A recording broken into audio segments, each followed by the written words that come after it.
இந்த உலகத்தில் மனிதன் மிகவும் பலவீனமான தருணம் எது தெரியுமா? எல்லா கதவுகளும் மூடப்பட்டு யாரிடமும் சொல்ல முடியாத வேதனை மனதை நெரிக்கும் அந்த நேரம். அந்த நேரத்தில் நம்மிடம் மீதம் இருப்பது ஒரே ஆயுதம், துவா. துவா என்பது வார்த்தைகளின் தொகுப்பல்ல, அது ஒரு அடிமையின் இதய குரல். யா அல்லாஹ் என்று கண்ணீரோடு சொல்வது வானத்தை தாண்டி அர்ஷ் வரை சென்று சேருகிறது.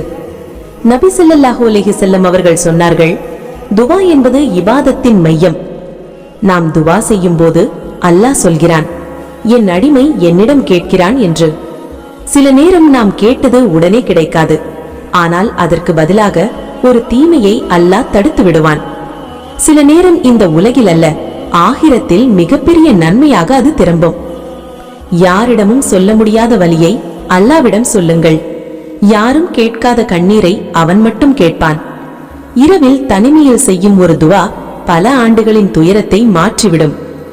எனவே சகோதரர்களே, சகோதரிகளே, துவாவை சிறியது என்று நினைக்காதீர்கள். துவாதான் நம்மை அல்லாவுக்கு அருகில் கொண்டு செல்லும் பாலம்.